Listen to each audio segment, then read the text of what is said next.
ouvir a voz do Salvador.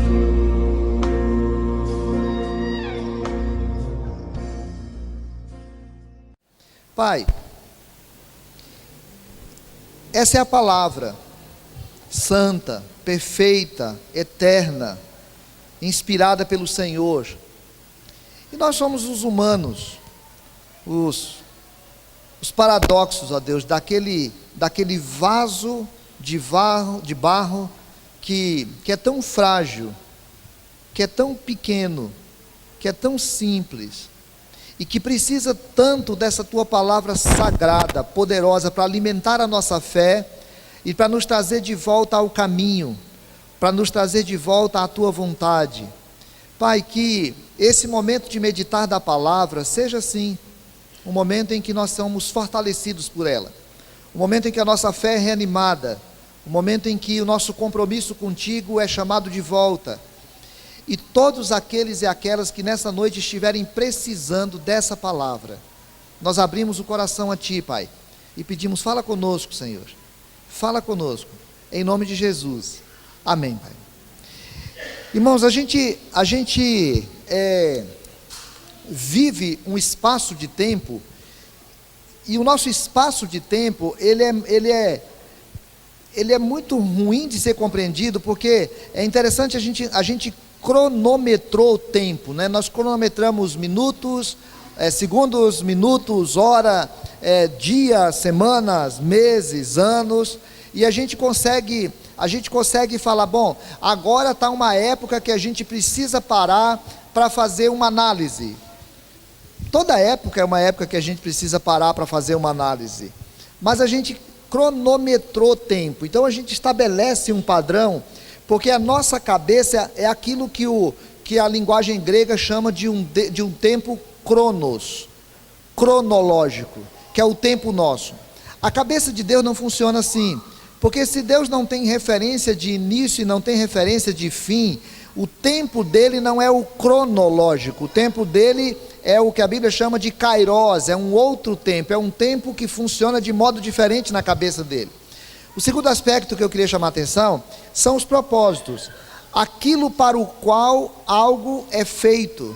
Lá em casa, a gente sempre tem muita criança por lá, e eu sempre ensino as crianças assim: vai subir para ficar em pé no sofá para pular. E aí a gente ensina a criança para dizer assim: olha, o sofá não foi feito para isso, o sofá foi feito para sentar. Porque quando algo é feito para algo específico, esse algo só vai encontrar sentido de existência se ele for usado para o algo específico. A gente está tratando aqui de um texto muito antigo. Ele é muito antigo porque é escrito há milhares de anos atrás, como também porque ele está citando um fato de milhares de anos atrás. É aquilo que a teologia convencionou chamar de proto-evangelho. É a primeira citação que nós temos na Bíblia daquilo que nós conheceríamos depois como o Evangelho. Então, quando a gente lê esse versículo, nós estamos lendo sobre o proto-evangelho, e ele traz consigo muitos conceitos importantes para a gente, para poder relembrar o nosso propósito dentro desse nosso tempo. Qual é o propósito eterno de Deus? E aí esse propósito é eterno, ele não está dentro do nosso tempo, ele aconteceu nesse tempo em que estamos inseridos, mas ele não foi criado nesse tempo, ele é um propósito eterno de Deus. E ele é um propósito que se cumpre a partir desse tempo, mesmo com todas as incongruências e com todos os problemas que aconteceram na história. Então nós estamos falando da meta-história e estamos falando da história. Nós estamos falando do eterno propósito de Deus e estamos falando daquele motivo pelo qual estamos vivendo atualmente. Deus nos criou com um propósito e nós fomos vivendo em outro propósito. Então, eu quero conversar com vocês sobre o proto-evangelho como a antiga história que traz consigo o Natal. Primeiro, é uma história que se inicia ainda no paraíso. A gente vive num tempo em que o espiritismo no Brasil, por exemplo, tomou conta. O espiritismo marcou o Brasil, e a ideologia brasileira já tem muito de espiritismo, e o espiritismo olha Jesus como sendo o Senhor como sendo um exemplo, como sendo alguém importante, mas o Espiritismo não consegue enxergar que Jesus é alguém planejado dentro da história e que não aconteceu como um acidente da reencarnação e que a sua morte não é um acidente da história humana. O Espiritismo não consegue entender toda essa dinâmica que acontece desde o paraíso. Eles ainda estavam no paraíso quando Deus anuncia que um filho de mulher, ou seja, que alguém nasceria de uma mulher, e o nascer desse alguém, dessa mulher, era para cumprir um propósito histórico que tinha sido gerado na meta-história, tinha sido gerado na transhistória. Então, quando Jesus, muito obrigado, irmão. Quando Jesus nasce, ele nasce como parte de um propósito que não é um acidente, e não é uma reencarnação. Quando Jesus nasce, ele nasce como sendo a encarnação. Era o morar de Deus na história, era o tabernacular de Deus com os homens, era o vivenciar de Deus na realidade do humano. E aí, isso, quando teve a queda, o homem optou por desobedecer a Deus, o homem optou por seguir o outro projeto, o homem optou por seguir o outro propósito. Deus, na sua soberania, na sua vontade, na sua liberdade, motivado unicamente pela sua vontade e não pela vontade de ninguém, e não pelo coração de ninguém, e não pela realidade de ninguém, ainda no paraíso. O apóstolo Paulo se encanta com isso, né? E ele diz assim: ó profundidade da riqueza, tanto da sabedoria como do conhecimento de Deus. Quão insondáveis são os seus juízos, e quão inescrutáveis os seus caminhos. Quem, pois, conheceu a mente do Senhor, ou quem foi o seu conselheiro? Deus traz, claro, algumas realidades que são muito importantes para nós, e essas realidades, elas vão influenciar toda a realidade social, toda a realidade espiritual. Elas são fatos criados na cabeça de Deus, e elas acontecem dentro do contexto humano, independente da interpretação, independente se essa interpretação é católica, se essa interpretação é protestante. Deus não está, a história acontece antes das interpretações, a vontade de Deus acontece antes das religiões, o querer de Deus acontece antes da Bíblia. As religiões ficam tentando interpretar o fato que aconteceu, e ficam tentando atribuir ao fato que aconteceu o valor que lhe é conveniente, mas a Bíblia trata esse fato como sendo aquilo que aconteceu lá no princípio, e que Deus estabeleceu a sua vontade, e Deus resolveu nascer entre os homens. Deus resolveu estabelecer a sua vontade. Quando a gente pensa no Natal, portanto, é bom para nós, porque a gente para lembrar algumas coisas. Primeiro, é que Deus é soberano. Sabe, irmãos, é muito importante para a gente isso. Quando aconteceu a queda, quando aconteceu o desejo de desobediência do homem, Deus não perdeu o rumo da história. Às vezes a gente acha que Deus perdeu o rumo da história lá no início, porque houve a queda. Às vezes a gente acha que Deus perdeu o rumo da história lá na cruz, quando Jesus morreu.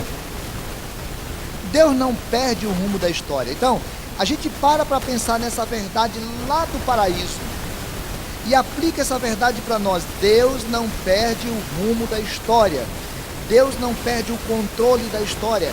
Deus é soberano, Deus é livre para agir no seu tempo, do jeito que Ele quiser. Segunda coisa, desde o paraíso, quando a gente acabar de compreender esse texto, nós vamos lembrar disso. Desde a queda, Deus demonstrou a predisposição do coração dele de vir em busca de mim, em busca de você. Desde a queda, Deus demonstrou interesse e disposição de vir em busca de mim e em busca de você. Isso nos aponta então para a gente poder parar e entender Jesus e olhar a história de Jesus. E quando a gente olhar a história de Jesus e olhar o Natal, é preciso que a gente pare para entender o que significa Jesus. Às vezes a impressão é que Jesus vai se tornando um personagem tão legalzinho, Jesus vai se tornando um personagem tão inerente, que em alguns instantes parece que a gente fala de Jesus e do Mahatma Gandhi como se nós estivéssemos falando de duas autoridades do mesmo nível. Nós vamos olhando a respeito de Jesus e citamos Jesus e falamos de Jesus e temos Jesus como parte natural da nossa cultura, que às vezes parece que nós não compreendemos mesmo quem é Jesus. Quando lá no paraíso o Criador estava dizendo que um filho de mulher nasceria para destruir Satanás, ele estava citando a respeito de Jesus, estava se referindo ao fato de que ele se encarnaria e viveria entre nós e se tornaria a ligação absoluta e única entre o homem e Deus. Então, eu preciso parar para pensar. Quando eu falar de Jesus, eu estou falando da única autoridade entre os homens e Deus. Quando eu falar de Jesus, eu estou falando entre o único humano que foi Deus. Quando eu falar de Jesus, eu estou falando do maior mistério que a história humana pôde experimentar, que era o Deus que se encarnou, o Filho de mulher. A Maria nem pensava em existir. As religiões nem estavam boladas na cabeça de ninguém. Os pastores, os padres, os líderes, ninguém existia. Deus já tinha dito que o filho de mulher nasceria para. Nós paramos aqui no mês de dezembro para comemorar. O pastor Cristiano orou aqui e estava lembrando. A gente para no mês de dezembro, não significa que Jesus tenha nascido no mês de dezembro. É bem provável que Jesus nem nasceu no mês de dezembro, mas a história cristã para no mês de dezembro para lembrar o nascimento de Jesus. E eu sempre fico preocupado de que a gente olhe o nascimento de Jesus como sendo o principal fato da história humana, e não é o principal fato da história humana. Ele é o início do principal fato da história humana, porque o Natal é a preparação da Páscoa. Mas é muito importante a gente parar hoje e pensar, tá, eu entendo que o proto-evangelho começou ainda no paraíso. Eu entendo que foi propósito de Deus se encarnar, porque se o homem pecou, quem tem de pagar o pecado é o homem. Então Jesus se fez homem para pagar o pecado da humanidade. Eu entendo isso, eu compreendo quem é Jesus, a minha mente entende quem é Jesus, e quem é Jesus, de acordo com a minha mente, conduz a minha existência. Eu compreendo a importância que Jesus tem na minha vida, a ponto de cada dia me questionar, olhar para dentro de mim e pensar, Senhor, como eu preciso me adequar a Jesus. Senhor, eu sei tanto de Jesus, eu aprendi sobre Jesus, mas eu preciso que a minha vida se adeque a Ele. Segunda coisa desse proto-evangelho, que além de ter acontecido lá, já no paraíso, ele declara antagônico o projeto de Satanás e o projeto de Deus na humanidade. Isso é outro detalhe que parece às vezes que a gente não compreendeu. Naquele dia que Adão resolveu desobedecer a Deus, naquele dia nós caímos, naquele dia nós nos afastamos porque ele era o nosso representante diante de Deus. Naquele dia, a proposta que Deus tinha feito para o ser humano, o porquê e o para que Deus criou o ser humano, foi deturpado na vida do humano. Deus criou o ser humano para o louvor da sua glória. O ser humano foi feito por Deus para que a sua vida glorificasse e exaltasse o Criador. Tudo que o homem e a mulher deveriam fazer era fazer e cuidar desse paraíso, e cuidar desse jardim, cuidar do próximo e cuidar de si mesmo, de tal maneira que o Criador fosse glorificado. Mas não foi. E aí, quando Deus olha para Satanás, ele diz assim: porém inimizade entre ti e a mulher, ou seja, entre ti e a humanidade, entre os teus descendentes e a descendente dela, entre aqueles que fazem parte do projeto satânico espiritual e aqueles que fazem parte do projeto da humanidade. Irmãos, é muito importante a gente entender esse ponto, porque o projeto de Deus para o humano é muito diferente do projeto que nós vivemos hoje.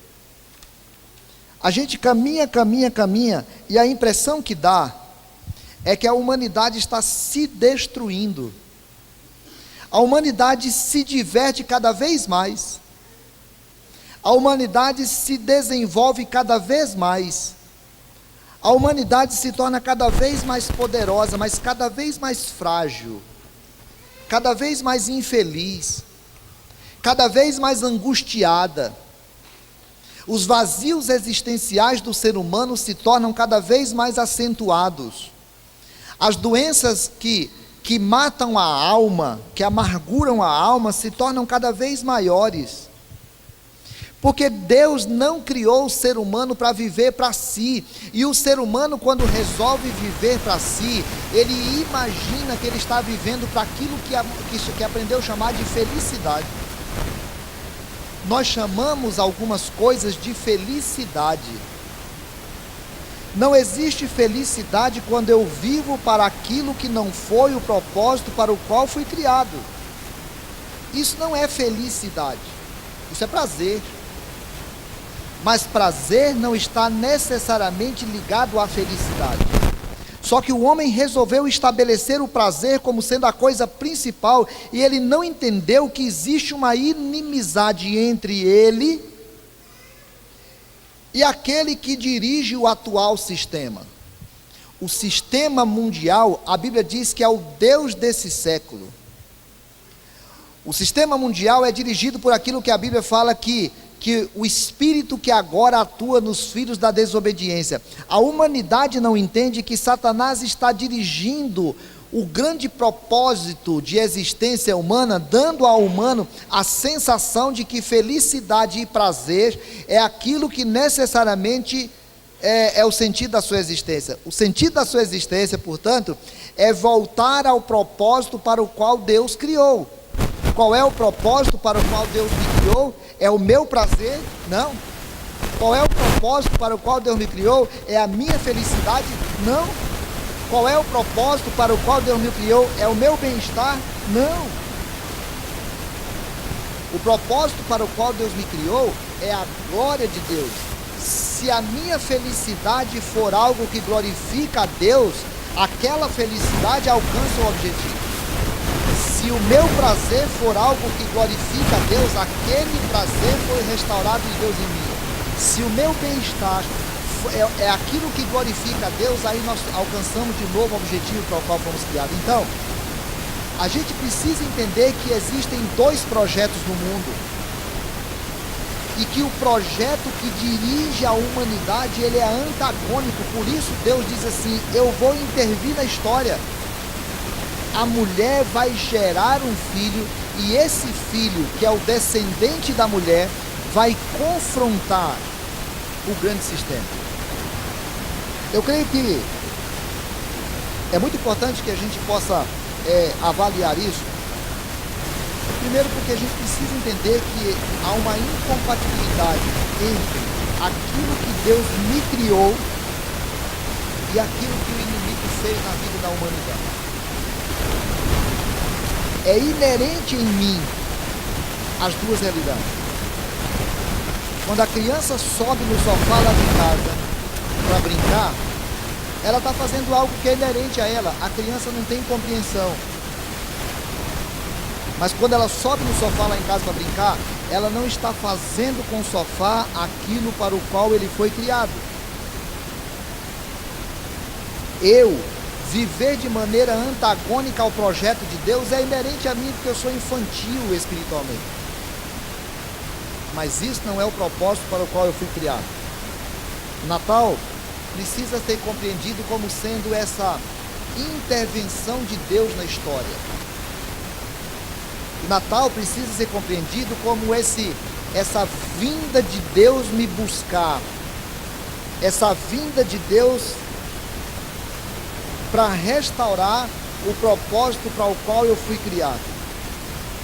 O Natal é preciso ser visto como sendo a destruição do anteprojeto, a destruição do contraprojeto. O Natal é para poder me lembrar que Deus veio, que aquela moça Maria foi um instrumento que Deus se utilizou dela, que a Bíblia chama de agraciada.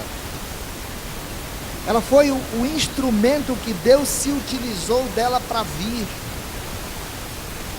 e veio por causa do anteprojeto, veio por causa do confronto que o racionalismo tirou da humanidade, essa percepção, mas que a gente que recebeu a revelação de Deus consegue entender o que está por trás. Por último, a história do proto-evangelho, além de ser uma história que vem desde o paraíso, Deus desde a queda se interessou por mim e por você, além de ser um anteprojeto, é a história que anuncia a destruição do projeto de Satanás. O proto-evangelho é Deus anunciando que o filho da mulher nasceria, que o filho da mulher viveria todas as realidades humanas exceto o pecado, que o filho da mulher nasceria lá na manjedoura através da Maria, que o filho da mulher viveria todas as angústias da infantilidade, da adolescência, da juventude, da vida adulta, que ele passaria por sofrimentos que não precisaria passar, e que o apóstolo Paulo vai dizer de um esvaziamento divino, porque Jesus se esvaziou e viveu aqui, e passou por situações de humilhação, passou por situações de negação, passou por situações de violência, passou por situações de privação, passou por situações diversas, aquilo que o ser humano, que depois o escritor dos Hebreus vai dizer, aquele que sabe o que é padecer. Jesus veio e padeceu, porque quando Deus estava falando com a serpente, a figura era: eu sei que você vai ser capaz de ferir-lhe o calcanhar, você vai ser capaz de causar dano ao filho da mulher. A cruz foi a maior humilhação que um humano poderia chegar. Foi nessa maior humilhação que o humano poderia chegar que o Filho de Deus resolveu viver, e que o apóstolo Paulo diz que Deus estava nele. A cruz era talvez a grande vitória de Satanás, que a Bíblia pergunta depois assim: onde está a tua vitória? Onde está o teu aguilhão? A cruz era a negação do projeto de Deus. Quando Jesus morre na cruz, é como se a ação de Deus para destruir Satanás tinha sido destruída. Mas a ressurreição é o grito de Deus. A ressurreição é o urra de Deus. A ressurreição é aquilo que o apóstolo Paulo vai gritar depois para poder dizer assim: quem intentará acusação contra os eleitos de Deus? A ressurreição era a humilhação de Satanás. A ressurreição era dizer para Satanás que todo o projeto dele acabou, e o projeto de Satanás acabou, porque ele foi ferido na cabeça. E a cobra, quando ferida na cabeça, ela é capaz de se bater e causar males em aquilo que está perto, mas ela não é capaz de sobreviver, porque Satanás não tem mais poder sobre nós. Porque aquele em quem o sangue de Jesus foi derramado não merece, não tem condições mais de receber qualquer acusação de Satanás. Porque nós somos pecadores, mas agora lavados e remidos pelo sangue de Jesus. Nós não somos justos, mas somos justificados por meio daquele que nos amou. Jesus é a figura que veio na terra, anunciado desde mostrando que existe um confronto de projetos, mas que esse projeto terminou em Jesus Cristo, porque Jesus ressuscitou. Dessa maneira, então, irmãos, eu queria lembrar ao meu coração e ao teu coração que o proto-evangelho é essa história que intervém na nossa história, é essa história antiga, que é visualizada nesse tempo pelo Natal. Estamos no Natal.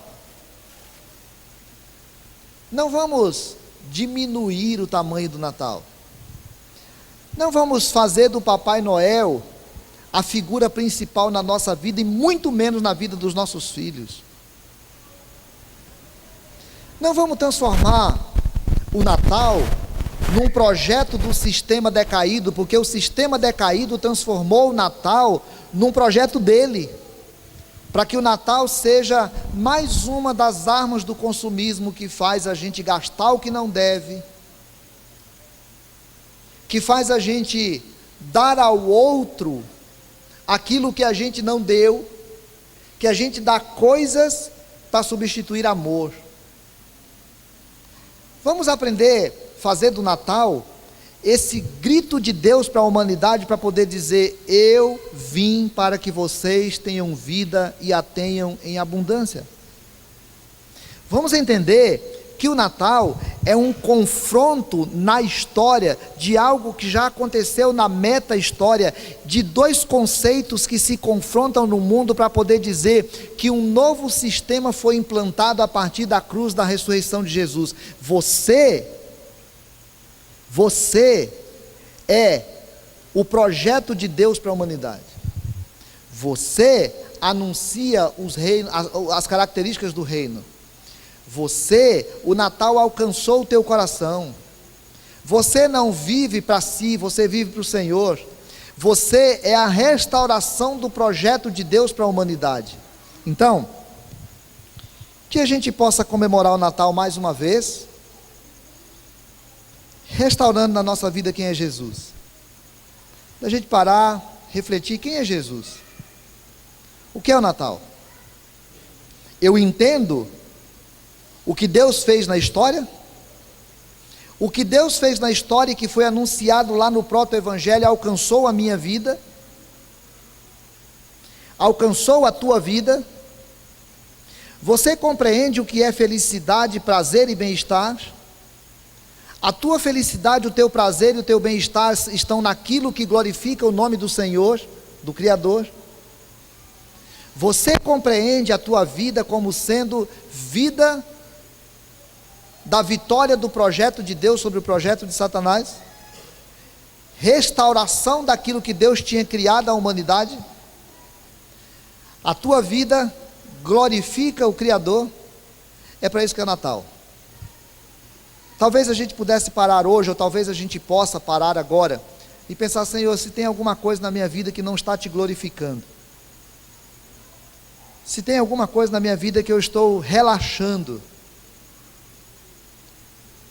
se Jesus não tem sido para mim quem realmente Ele é, eu quero pedir que o Senhor me ajude, porque eu quero restaurar mais do Senhor em nós. Vamos orar?